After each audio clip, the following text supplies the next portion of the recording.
You think you know the story of Achilles, invincible warrior. Heel was his weakness. Arrow killed him. End of story. But here's the thing. Almost everything you think you know about Achilles, the most famous warrior in all of human history, is either incomplete, misunderstood, or was added to the story centuries after he supposedly lived. The real Achilles is far stranger, far darker, and far more human than anyone ever told you. Today we are going through 6 things about Achilles that most people have never heard, and we are saving the most mind-bending one for last because when you hear it, it is going to change the way you think about the entire story. Most people know that Achilles had a goddess for a mother, Thetis, a sea nymph who loved her son so intensely she spent his entire childhood trying to stop the death she knew was coming. But nobody talks about who almost became his father. Before Thetis married Peleus, a mortal Greek king, she was being pursued by 2 gods, not minor gods, the 2 most powerful beings in the entire Greek universe, Zeus, the king of all gods, and Poseidon, the god of the sea. Both of them wanted to marry her. Both of them were competing for her. Then a prophecy arrived delivered by the titan Prometheus. The son of Thetis, the prophecy said, would grow up to be greater than his father. Zeus froze. If Thetis was his wife, their son would be greater than Zeus, the king of all gods, the most powerful being in existence, replaced and surpassed by his own child. Zeus stepped back immediately, so did Poseidon. Thetis was handed off to Peleus, immortal, because the gods were afraid of what her son might become. Think about what that means. Achilles, the man history remembers as a mortal warrior with a bad heel, was originally supposed to be the son of a god so powerful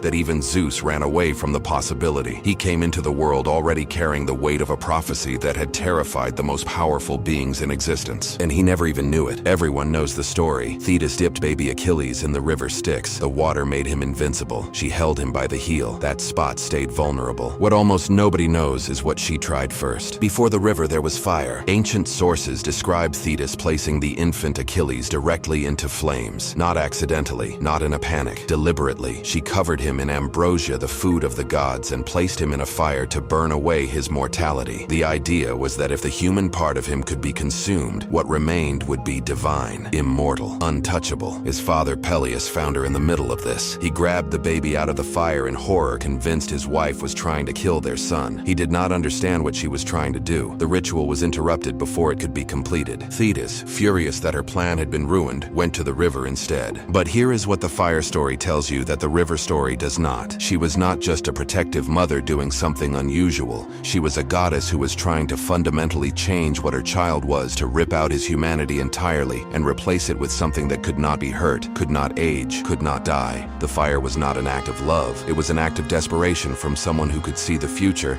and could not accept what she saw. She knew he was going to die in Troy. She knew it before he could walk, and she was willing to burn him alive to prevent it. When Achilles was 9 years old, a seer named Calchas made a prediction. Achilles would die at Troy. Thetis heard this and made a decision. If her son never went to Troy, he could never die at Troy. Simple solution. Hide him somewhere the Greek recruiters would never find him. She sent him to the island of Skyros, dressed as a girl. Not for a few weeks, for years. Achilles lived on Skyros under a female name, some sources say Pyrrha, meaning the red-haired girl dressed in women's clothing, living among the daughters of the island's king, learning to behave in a way that would not give him away. He was so convincing that during his time there, he fathered a child with the king's daughter, Deidamia, a son named Neoptolemus, a child nobody knew about, a child who would later become important in ways Achilles could never have imagined. When the Greek general Odysseus came to Skyros looking for Achilles, he could not find him. He saw only a group of women, so he laid out a trap. He spread gifts on the ground, jewelry, fabrics, cosmetics, and then, hidden among the gifts, he placed a sword and a shield. Every woman reached for the jewelry. One reached for the sword. That was Achilles. He was not ashamed. He was not embarrassed. He simply could not help himself. The moment weapons were in front of him, his body made the decision before his mind could catch up. He was recruited on the spot. The prophecy that Thetis had spent years trying to prevent began moving forward again the moment that sword was in his hand. Achilles had a horse named Xanthos. Not a normal horse, a divine horse given to his father Peleus as a wedding gift from the gods. Xanthos was immortal, and according to the ancient sources, Xanthos could speak. After Patroclus was killed, when Achilles was putting on his new divine fine armor and preparing to go back to war to face Hector, Xanthos turned his head and spoke to his rider directly. He told Achilles that he would bring him safely through the coming battle, but after that Achilles would die. Not from old age, not from illness, in battle, soon, and there was nothing anyone could do to prevent it. A divine horse, warning his rider of his own death before the battle had even begun. Achilles listened. He told Xanthos he already knew, and he rode into battle anyway. This is the moment that separates Achilles from every other hero in ancient mythology. He did not go to Troy thinking he was invincible. He did not charge at Hector believing nothing could happen to him. He went knowing exactly what was waiting. He had been told by a prophet, by his own mother, and now by his horse. He chose to go anyway. Because for Achilles, living forever as a forgotten man was worse than dying young as someone the world would never stop talking about. 3,000 years later, the world has not stopped. When Achilles died at Troy, killed by Paris's arrow guided by the god Apollo, the war was not over. Troy still stood. But Achilles had left something behind on Skyros, the child nobody knew about. The son born during the years he spent disguised as a girl. His name was Neoptolemus, also called Pyrrhus. When the Greek prophets declared that Troy could not be taken without the son of Achilles, a delegation was sent to Skyros to find him. Neoptolemus was barely old enough to fight. He had never known his father. He had grown up as the secret child of a girl who had once been a goddess-born warrior in disguise. He came to Troy anyway, and he was the one who finally broke through. Neoptolemus was among the warriors hidden inside the Trojan horse. When the Greeks emerged in the night and opened the gates, Neoptolemus was one of the most ferocious fighters in the final battle. He killed the elderly king Priam, the same king who had come to his father in tears asking for Hector's body back, the same moment that had made Achilles weep and shown his humanity. The son finished what the father had started. Troy fell, and the bloodline of the man who was almost the son of Zeus, who had been burned in fire, hidden as a girl, warned by a horse, and killed by a single arrow, finally accomplished what 10 years of war had failed to achieve. Here it is, the fact that changes everything. The Achilles heel, the most famous vulnerability in the history of storytelling. The origin of a phrase we still use today whenever we talk about someone's one critical weakness. The thing everyone associates with Achilles more than anything else. It was not in Homer's Iliad. Homer wrote the Iliad, the original definitive account of the Trojan War, around the 8th century before the year 0. It is one of the oldest and most studied pieces of literature in human history. Scholars have been reading it and analyzing it for nearly 3,000 years. The heel is not in it, not once. In the entire Iliad, there is no mention of Thetis dipping Achilles in the River Styx, no mention of his body being invulnerable, no mention of his heel being his only weakness. In Homer's original telling, Achilles is an extraordinary human warrior, the greatest who ever lived, but he is fully human, mortal, in every part of his body. The heel story was added later, much later, by other writers building on Homer's foundation. It became so popular, so widely repeated, so deeply embedded in how people retold the myth, that eventually it became accepted as the original story, which means the most famous detail about the most famous warrior in history was made up after the fact. And if the heel was added later, then Achilles did not die because of a secret weakness his mother accidentally left unprotected. He died because he was human, just like everyone else. A man who chose glory over safety, who rode into battle knowing he would not come,